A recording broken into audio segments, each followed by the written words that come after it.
ఇంత పెద్ద డ్రామా ఈ సభలో జరుగుతుందని నేను ఎక్స్పెక్ట్ చేయలేదు అధ్యక్ష. ఈ రోజు వాళ్ళ పార్టీ గాని వాళ్ళ నాయకుల మనసు చూస్తుంటే దేవుళ్ళ మీద హిందువుల మీద పగబెట్టినట్టు కనిపిస్తుంది అధ్యక్ష. దొంగే దొంగ అన్నట్టుగా అధ్యక్ష, దొంగే దొంగ అన్నట్టుగా అధ్యక్ష. మేము దేని మీదైనా సరే చర్చించడానికి సిద్ధంగా ఉన్నాము. సంబంధం లేని ఇష్యూ అధ్యక్ష. అసలు సంబంధమే ఉంది. హెరిటేజ్ కంపెనీకి తిరుపతి లడ్డీకి సంబంధమే ఉంది. ఉదయం నుంచి డిస్టర్బ్ చేస్తున్నారు అధ్యక్ష.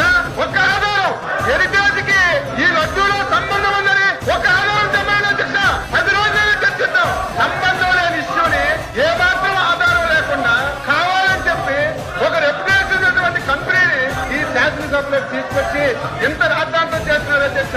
వీళ్ళే మాట్లాడేది వీళ్ళు చరిత్ర అధ్యక్ష. చిన్న పిల్లల్ని అడిగినా సరే ఏడు కొండలవాడ వెంకటరామమూర్తి గోవింద గోవింద అంటారు. ఈయన తండ్రి గారి 2 కొండలు అన్నారు అధ్యక్ష. పవిత్రంగా పనిచేస్తున్నారు. వీళ్ళే మాట్లాడేది 5 సంవత్సరాలు